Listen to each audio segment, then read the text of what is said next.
غلطی کر بیٹھا ہوں، تیری مخلوق تیرا ہی فیصلہ ہے، تیرا نظام تو ہی جاننے والا ہے، کس کو کس روپ میں رکھتا ہے اور کہاں کہاں انسانوں کی دنیا کو بدل دیتا ہے۔ مگر وہ کریم رب کہیں ایسے عمل دکھا کر انسانوں کا باطن بدل دیتا ہے، ذہن بدل دیتا ہے اور تکبر کی دنیا سے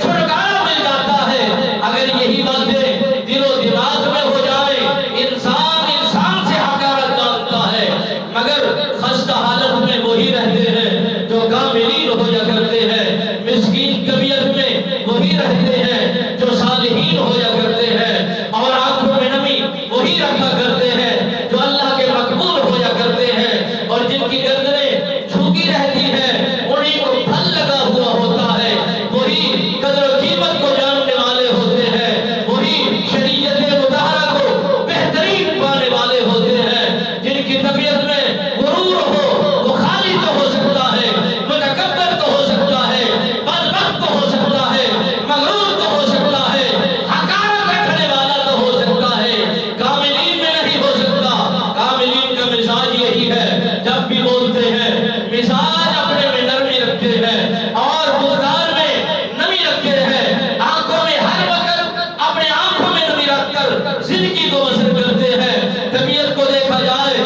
تو حقارت آتی ہے، اور طبیعت کو دیکھا جائے تو عجیب سی کیفیت پیدا ہوتی ہے۔ وہی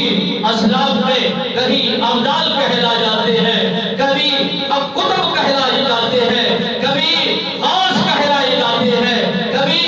افراد مشائخ کہا جاتے ہیں۔ ان کے کئی روپ ہیں، کسی صورت میں آ سکتے ہیں، انسان کے ایمان کا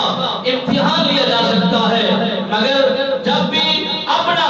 زندگی کا سفر طے کیا کرو، ضرور محاسبہ ہونا چاہیے، ضرور اپنے آپ کو یہ سمجھیے کہ جانے والا مجھ سے اعلیٰ اعمال میں، کردار میں، اچھائیوں میں، نیکیوں میں جب یہی کچھ سمجھنا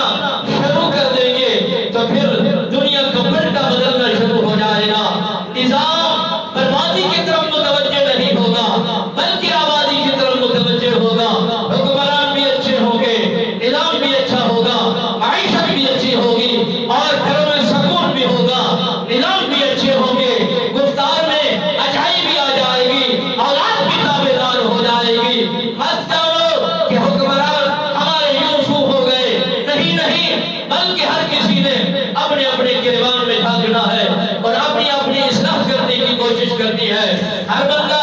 اپنے اپنے گھر کو سنبھالے، اپنے اپنے گریبان میں جھانکے، سبھی کچھ درست ہو سکتا ہے، سبھی کچھ اچھا ہو سکتا ہے۔ جب آپ اچھے ہوں گے تو اعمال اچھے ہوں گے، جب اعمال اچھے ہوں گے تو حکمران اچھے ہوں گے، جب حکمران اچھے ہوں گے تو پھر معیشت بہترین خوبصورتی کی طرف رواں دواں ہوگی۔ مالک بے نیاز میرے چند معروضات اپنی بارگاہ میں قبول فرمائے، دنیا آخرت کے بہترین سفر میں ہمیں اپنی اپنی زندگیوں کو خوبصورت بنانے کا شوق و جذبہ نصیب فرمائے۔ آمین ثم آمین۔ وما علینا الا